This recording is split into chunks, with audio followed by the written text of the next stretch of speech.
I stood at the graduation ceremony with the rest of the Fated. We watched as the fourth-year students of UA took their places next to their heroes they would sidekick for in the coming years. The Fated were coming close to the end of their hero careers, and we'd all taken teaching positions at UA so that we could mold the next generation of heroes. We'd been teaching for 2 years now, and it was a refreshing change to be able to teach a younger generation that it was to have to fight to ensure they survived. The Fated had become the world's premier superhero team. We didn't go the typical route after graduation. Instead of creating an agency or sidekicking with other pros, we went to the Japanese government and proposed a new idea. We proposed that they name us national heroes after all of the major events we'd handled. Once we got that title, we went to the United Nations and requested international licenses. This allowed us to perform hero work in any country so long as we followed their laws. Anyone we allowed to join our team was put through extreme scrutiny, and apart from the core members, they were expected to perform to a specific quota. We would remain neutral during international incidents, but could perform emergency response and rescue. Using Alan's Rift quirk, we were able to help the entire planet. Over the years, the Fated became household names across the globe, and kept crime below even All Might couldn't manage. As the graduates took their places next to the pros, the audience and the news cameras focused on me. I had told the news channels a few days before that I would be making an announcement after the ceremony. I smiled at the people in attendance. As we watch these young heroes take their first steps into the world as professionals, I'd like to say that it gives me hope that the public will be guarded by such talented and upstanding people. I paused for a moment and looked over at the other Fated. I've been discussing the future with my team. We came to UA so that we could begin molding future heroes. I believe we've done an excellent job so far, and that the last 2 years of graduates will prove to be among the finest heroes in a long time. The other Fated gave me an encouraging nod, and I looked back at the audience. So, with that in mind, I would like to announce my retirement, both from hero work and UA Academy. The audience erupted with shock, and the news crews began shouting questions. I pressed on. The time has come for me to step down and allow the next generation to take over. I smiled wide. After this ceremony, I'll be retiring somewhere nice and remote to live out a peaceful life with full confidence that our heroes will keep things that way. Thank you all for your support and encouragement over the years. And now, one last time for me. Let me hear you say it with all your might. Go beyond. Plus ultra. The Fated, the audience, the graduates, the news crews, and the entire world shouted in unison. I wiped a tear from my eye and nodded. Thank you so much. I turned and walked off the stage, followed by the rest of the Fated. We stopped as we entered the stadium's tunnel. I looked at the others. Time for me to go. You sure you have to? Tapriya asked. I nodded. I can tell it's time. Past time, really. I only put it off so I could attend the graduation. We'll miss you. Serena sniffed and leaned in to give me a hug. Looking forward to seeing you again. Seven cleared his throat and crossed his arms. I chuckled. Yeah. It was going to fight with you instead of against you. Just be sure that we meet sooner next time, all right? Jessica wiped her eyes. If I can help it, I agreed. Alan smirked down at me. At least give me some walk away. I laughed and nodded. Fine, fine. I look forward to seeing you all again. I love you all. I turned and began walking away, adding more sway to my hips just for Alan.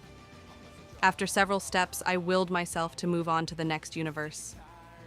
I faded from the world ever as the others watched, and darkness took over once more. How lucky are we? A man's voice chuckled. Twins, a future king or queen. I opened my eyes and looked up to see two dwarves dressed in regal clothing looking down at me. A check of my surroundings was called for, and I turned my head to try and see what I could. The architecture was certainly dwarven, and the stonework was of dwarven skill. Had I been returned to the Dragon Age universe again somehow? Was I going to relive The events of my first reincarnation? I looked up at the dwarves who were looking at me again. Number that couldn't be. They weren't the same people. They were royalty by their clothing, but they weren't Idukins. The thought occurred to me that I might somehow have been born later down the timeline, and I had to wonder if that would make me my own great-something grandmother, and my parents my great-something grandchildren. How awkward would that be? The male dwarf leaned down and reached off to the side of me. He picked up another baby dwarf. They had said they'd had twins, a future king or queen, so that must have been my twin brother. They're a few days old now, the man said. I think it's safe to say we can officially name them. Tomorrow, we can present them to the people. The woman nodded. All right. What shall we name the boy? A boy needs a strong name, the man replied as he stared at my twin. Something that sounds confident. How about Gazelle? Gazelle is a fine name. The woman smiled and nodded. Gazelle? I'd only ever heard that name once before, and the only time I'd heard it was when it belonged to a character named Gazelle Dwargo, king of the dwarves. In that time, I got reincarnated as a slime.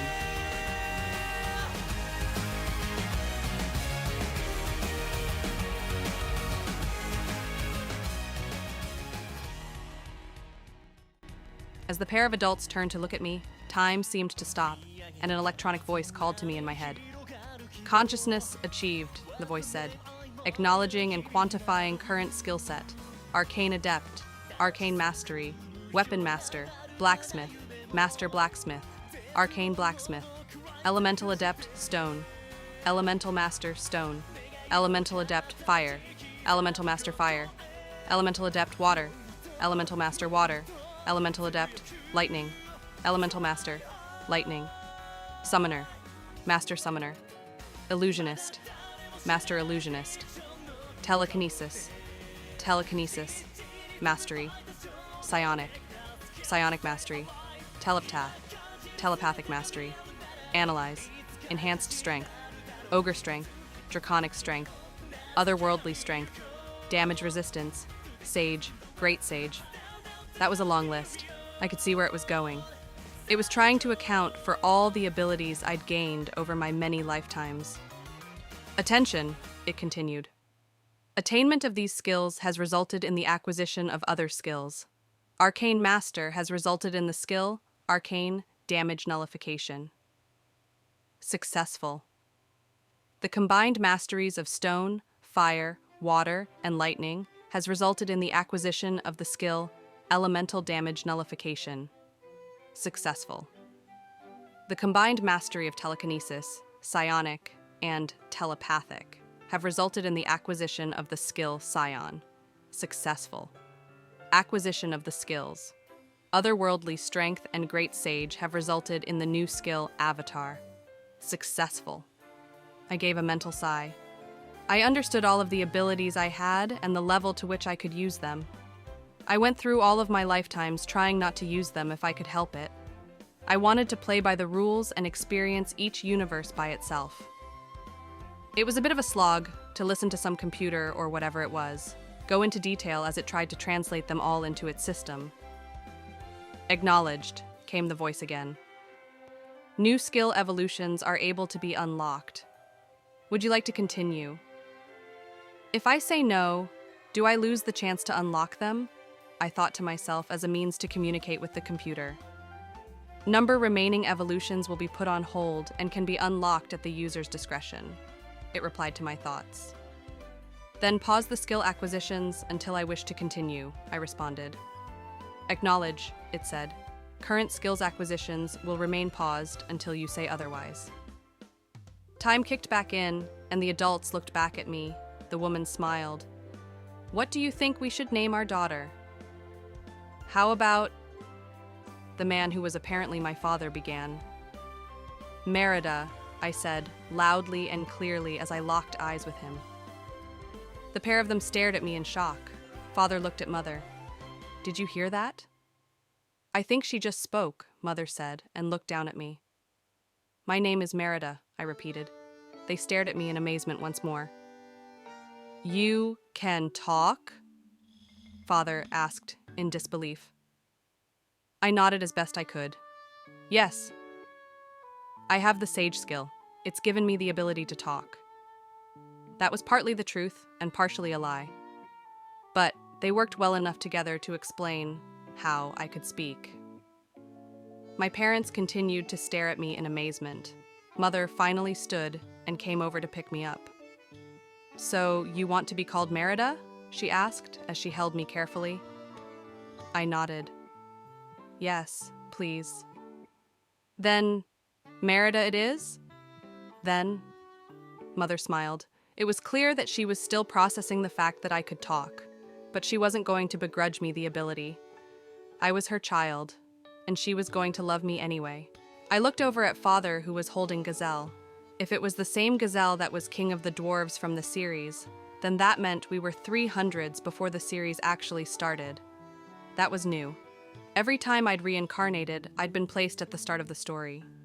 This was the first time I'd ever been placed so far back in the past. I had to wonder if this was a one-off incident or if it would happen again in the future. In the main story, Gazelle was around 300 years old when the main character met him. That meant that this was right around when Veldora was being sealed away in the cave. Being placed this far back in time meant I had an opportunity to begin influencing events centuries before they could even happen. It could become a whole new story. It also meant that I had a chance to rule over dwarves again. Gazelle would become known as a hero, with strength and skills equivalent to a demon lord. I already had the ability to match and surpass him without having to wait. So I knew what my first big goal was, to gain the crown of the Dwarven Kingdom of Dwargon. Over the next few years, while Gazelle learned to walk and talk, I showcased my magical skills to the astonishment of my parents and nobles. While Gazelle learned to read and write, I began learning about armor and weapon enchantments and showcasing my arcane blacksmith skill. I had more time at an anvil than the entire dwarven population combined by now, and by the time I was 10, I was creating pieces they lauded as the finest works the dwarves had ever produced. I dove into dwarven politics as soon as I could, making connections and learning about the ins and outs of the council that helped serve the king. Gazelle grew to human heights as he had in the main story. While the dwarves considered him to be a mountain of a dwarf, it was quietly whispered that he had to grow in size to try and compare to my growth in power. To his credit, he never let the whispers get to him. He was a strong, devoted man who put his people first. He and I were two sides of a royal coin, the warrior and mage, the brother and sister. Gazelle and I made a formidable pair, and it wasn't uncommon for the nobility to lament that we were siblings, since our coupling would make Dwargon one of the most powerful nations in the world. When it came time for our mandatory military service, Gazelle joined the Heavy Attack Corps, while I joined the Heavy Magic Corps.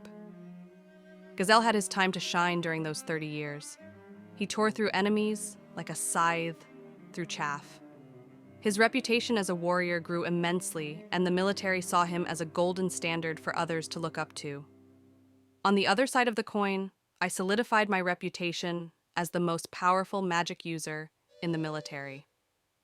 I used my control over magic to devastate our enemies, deny them access to their spells, and nullify the enchantments in their weapons. Together, we were the greatest defense our kingdom had. At the end of our 30 years of service, we were given leave to return to our roles as prince and princess.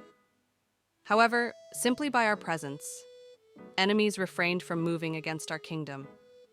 It was refreshing to have a few decades of peace. Gazelle, however, was not content with simply acting as a prince. He wanted to grow stronger. We were twins, and I couldn't help but want to help him. I'm not sure what to do beyond continuing to lead the Heavy Attack Corps, Gazelle said, as we sat by the fireplace. We regularly sat together in the evenings, discussing our day and going over important matters. There are others stronger than you, Gazelle, I said, after sipping my tea. Why don't you go learn from them? He shook his head. How can I be so selfish? If I leave to improve my skills, it will leave our kingdom open to attack? I smirked playfully at him. Because you're our only defender, are you? You know what I mean, Merida, he huffed, and leaned forward. If they hear that I'm gone, they'll know our military is weakened. Someone could try and take advantage of that. I can hold the defense of our country if need be, I said humbly. But what if I could make it so that we could both go train and return at a moment's notice? We'd both grow stronger for the kingdom, and our defense wouldn't suffer for our absence. He looked at me, trying to see if I was being serious. When he realized I was, he tipped his head slightly. How? There are two options, I said as I ran the ideas through my head. I can make both happen, but I'll need your help to appeal to the council. We need to get materials, for one, to work. What are you thinking? He asked curiously. I think we can succeed where our ancestors failed, I smiled. I think we can automate the defenses to the point that no kingdom will be willing to attack us. You're being intentionally vague, he grumbled as he took a draught from his cup. Can you at least give me something solid to work with? I can tell you this much, I smiled at him and chuckled. If what I want to do works, the kingdom will have the best defense it's ever had, and I'll be able to get us back from wherever we go to train. We? He echoed with surprise. What do you mean by we? I grinned at him mischievously. What? You don't think I'd let you go train with a sword master and not want to go with you, do you? What do you need to learn sword skills for? You and I both know you already have the weapon master skill, Gazel protested. You don't need to know more than that with your magic. I laughed at him. If something happens and I can't use my magic, do you want me to be less prepared than my twin brother in combat? He stared at me quietly. Gazel and I had soft spots for each other. Even I couldn't explain our connection. I had to think it was something unique to twins. We understood the need for juxtaposition, just as much as we understood the need for us to both be as capable as the other. However, even though I was walking, talking, and interacting with our people years before he always treated me like his little sister. He was protective of me and wanted to keep me safe. In his mind, I was safest the more capable I was. Gazel sighed and shook his head. You know I'm not going to refuse. I know you're not going to refuse, I smiled wide. You're going whether I want you to or not, he chuckled and smirked at me. I'm going whether you want me to or not, I nodded and giggled. He leaned back in his chair, resigned to the fact that we were going to be journeying and training together if everything went well. What he didn't know was that I knew the perfect person to teach us. There was a nameless ogre in the eastern parts of the Jura forest that I knew would be crucial to our skill set and useful for establishing my power base. Very well, Merida, Gazel said. We'll do this your way.